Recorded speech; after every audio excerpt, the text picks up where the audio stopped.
So, you're planning a trip to Scotland. In this video, I'm going to tell you what my partner and I did for our about 9-day trip across Scotland in early May of 2023.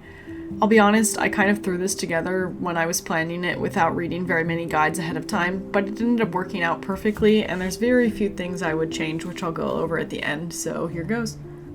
Day 1. We flew from Detroit to Amsterdam and then Amsterdam to Glasgow because it was much cheaper than flying directly into Edinburgh. Once we arrived in Glasgow, we hopped on the bus that takes you from the airport to the city centre, then wandered around for a bit until we found the train station. We jumped on a train to Edinburgh, which took about an hour and a half, and that's where our adventure began. We walked the 10 minutes to our hotel, which was called Point A. It's in Haymarket, which is a slightly quieter area just outside the city centre, but we were still in walking distance to everything and there was lots of food around. The hotel was clean and well kept, but definitely really small. Having 2 people in that room for 3 nights was interesting to say the least, but we made it work. Their lobby area is really nice, so anytime we were hanging out in the hotel, we just stayed in the lobby. But then this first night, we just grabbed some pizza and then went to bed because we'd been up for like 36 hours. Day 2. We spent the morning at the National Museum of Scotland. This place was huge and free to enter. The building is very cool in general, and most of the exhibits were at least semi-interesting. It doesn't have the most unique or amazing display of everything, such as the space area, which is probably done better by museums with larger budgets, but the areas specific to Scottish history were done well. You can also go up to the rooftop terrace to get a nice view of the city. Overall, it was definitely worth spending a few hours here. We didn't have time to see everything, but it would make for a great rainy day activity. They also have a cafe, so we grabbed lunch there, and it was much better than typical cafe fare in the US. After lunch, the sun started coming out, so we walked all the way to Arthur's Seat from the museum. This is probably one of the most iconic places in Edinburgh and was definitely worth it. We are big hikers, so we enjoyed the climb and especially the places off the beaten path where there were less people. It started raining just as we were coming down, so we got super lucky with this. We walked to Princes Street and did some window shopping before settling down for dinner. After dinner, we went to Vault City Brewery. We had sampled one of their sour beers at dinner the night before and really enjoyed it, so we wanted to try their other flavors. I don't even like beer, and I enjoyed these, and it was a really cute, cozy place. Day 3. There were 2 main things on the agenda for our third and final day in Edinburgh, both of which we booked times for online during our first day in Edinburgh. You definitely need to book both these places in advance during busy seasons, but hopefully close enough to the actual day that you'll be able to predict the weather forecast. The morning was a bit overcast and rainy, so we headed for the Camera Obscura Museum. This place is basically an entire building full of optical illusions and other strange art installations. At $30 a person, the price was a bit steep compared to the free entrance to the National Museum of Scotland, but it was well worth it for a rainy activity. The exhibits were all very interesting and took up enough time that we didn't feel like we didn't see enough for how much we paid. This place also allows you to access their rooftop, so you can get good views of the city, but also make the price more worth the fee. We went around 10 a.m. and it wasn't too crowded. After Camera Obscura, we had time to kill, so we walked around central Edinburgh and into St. Giles Cathedral. This place is also free and has some beautiful architecture and stained glass. Finally, we were on to our last stop of the day and the last iconic thing we wanted to do in Edinburgh, which was Edinburgh Castle.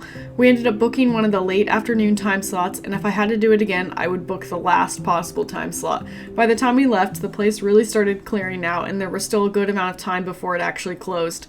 As it stood, the entire castle ground was very crowded, which was expected, but made it virtually impossible to enjoy any of the indoor exhibits. If you wanted to stop to read anything, you pretty much got pushed around by the people behind you, so I feel like I didn't actually get to learn everything. However, the views of Edinburgh from up high are fantastic, and walking around is very immersive. Despite the crowds, you truly feel like you can imagine what it must have been like to live and work there during times of war. Day 4. We started day 4 with the scariest part of our trip, and that was renting a car to drive up north away from Edinburgh. Thankfully, I booked an automatic car almost 5 months before our trip, so despite pressure from the people at the rental place to switch to a manual, we were guaranteed an automatic car. However, driving on the other side of the road for the first time from central Edinburgh is definitely not for the faint of heart. Make sure you check your car insurance before you leave to see what your foreign rental car coverage is like. Once you make it out of the city, driving on the other side of the road is not bad at all, and we got used to it after a few hours. However, also keep in mind that a 2-hour drive in the UK is nothing like a 2-hour drive anywhere in the US. The roads are narrow and speed limits are lower, which means the mental strain on the driver is much higher. Our destination was a small town called Grandtown-on-Spey, just north of Cairngorms National Park, where we booked a bed and breakfast in a small castle. This was a 3-hour drive, so we decided to make a stop halfway for a hike. The park we chose was called Tay Forest Park, and it was right off the highway and was absolutely breathtaking. I highly recommend this place. It didn't feel touristy at all, and it was spectacular to get away from the crowd in Edinburgh and enjoy the lush Scottish countryside. We spent about 2 hours walking around here before eating a packed lunch and getting back on the road. We also stopped at a place called the House of Brewer, which is basically a complex of fancy shops and food places. There's a hiking path here which leads to the Falls of Brewer, and it turned out to be a much more interesting waterfall than we expected and was well worth the extra stop. Finally, we made it to the Skye Country House, which I'm sure I did not say correctly, but whatever. I highly recommend staying there. There are less than 10 rooms in a small castle, and it's owned and operated by the most lovely older couple. The room felt like a mansion after our dinky Edinburgh hotel. The breakfast every morning was amazing, and it's the perfect location to explore Cairngorms National Park and the surrounding area. The village nearby is cute and accessible, and we ended up having dinner at one of the lodges there before relaxing on the property for the night. Day 5. Today was the day we planned on hiking at Cairngorms National Park.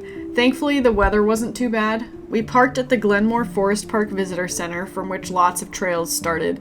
The visitor center had clean bathrooms and a small cafe as well. We only planned on doing a 3 to 4 mile loop, but of course my boyfriend talked me into climbing to the top of Mille Bouchelle, which was absolutely worth it. It's a decently steep and long climb, but gives you great view to effort rewards. This ended up being one of my favorite things we did on the entire trip, and hiking in this region in general was really fun and seemed like an underrated place because we didn't see too many people. After the hike, we drove to Castle Roy, which is a small ruined castle nearby. The best part about this place is that it's completely free, and they have a Highland cow there. He was very cute. You don't need more than 30 minutes here, but it was almost completely empty while we were there, and it was super cool to have the place practically to ourselves. We were both pretty tired after all the activity, so we just grabbed pizza and relaxed for the rest of the evening to prepare for our drive to the Isle of Skye. On day 6, we planned to drive to the Isle of Skye for the last leg of our trip with some planned stops along the way. The first of those stops was Urquhart Castle at Loch Ness. This is the first thing I don't really recommend doing. First, if you don't reserve parking ahead of time, you have to park in town and walk almost a mile back and forth to the castle and then pay a decent amount to get into the castle. The ruins were definitely bigger and cooler than Castle Roy, but there's honestly not much to see, and it didn't take us more than an hour to exhaust the place. The reason why I would skip it is because the next castle we went to was much cooler and had more to see, and I was starting to feel castled out by the time we finished. After Urquhart Castle, the drive continued, this time with some spectacular views. We arrived at Eilean Donan Castle around 3:30, which was great because a lot of the tour buses had cleared out already.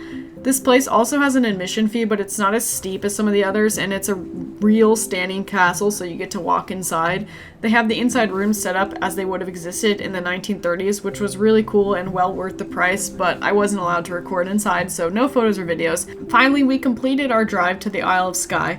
We stayed at a place called the House of Juniper, which was new when we were there. It was definitely our most quote-unquote luxury accommodation of the whole trip.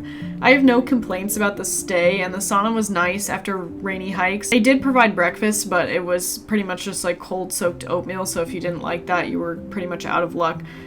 We ended up walking to the small grocery store in town to grab some snacks and then down to the water to watch the sunset over the mountains. This was a spectacular sunset and was the perfect way to start the final days of our trip in the place I was most excited to see in all of Scotland. Day 7. This is our only full day on the Isle of Skye, so we wanted to do as much as possible while not grinding ourselves into the ground.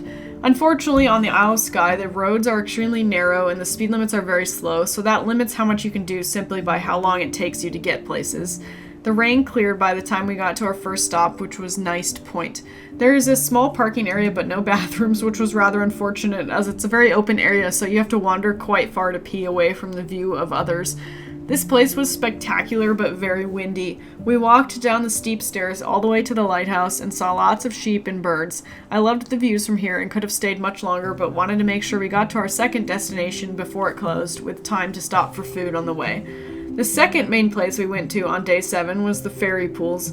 This has long been a dream destination of mine, and it was really cool to finally see it in person. We got here toward the end of the day, so a lot of people were leaving as the rain started to roll in again. It was extremely cold and windy, but that sort of added to the ambiance of the place. The path that you follow takes you along a river toward the distant mountain, but most people don't go all the way down it, so it was nice because it started to get more crowded the farther away from the parking lot you got. We wanted to, but it started heavily raining and it seemed like a legitimate storm was starting to roll in, so we turned around.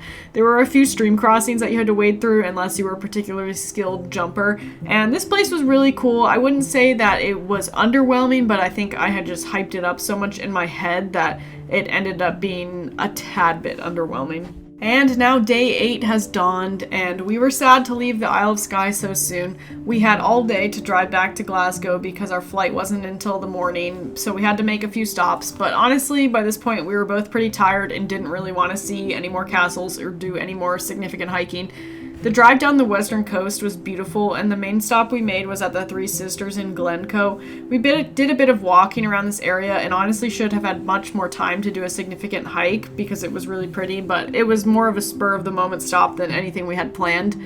After driving through some strange Martian adjacent landscapes, we arrived back in Glasgow, turned in our rental car, and grabbed the bus to the airport. I had booked a hotel right next to the airport, so it would be easy for us to leave super early in the morning, and it worked out perfectly.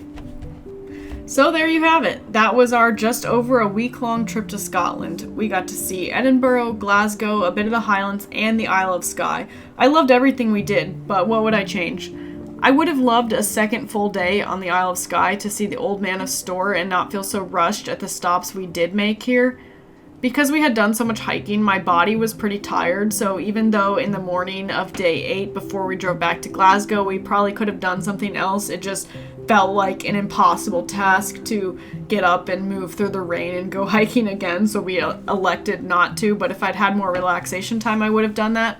I enjoyed Eileen Donan Castle, but would have been okay not doing Urquhart Castle if it meant spending more time on the Isle of Skye, like I said. It would have been great to go even further north in the Highlands than we did, like north of Inverness, but that would have required even more driving and more time, which we didn't really have. Cutting Edinburgh from 3 to 2 days would have also given us another day elsewhere, but it would have been quite exhausting to do everything we did in Edinburgh in 2 days instead of 3. I like being busy when I travel, but not to the point where I'm dragging my feet every day to try and do more, and that's definitely how I felt toward the end of the trip since we didn't really build in any complete chill days because there just wasn't enough time. But anyway, that is everything we did in Scotland in May of 2023. I hope this video was helpful if you're planning your own trip to Scotland. I definitely recommend the route that we did. I feel like we got to see a lot, a nice mix of different sorts of things, and I would definitely do it again. What activities of these have you done? Is there any other things that we should have done that you would recommend along this route? Let us know, and bye.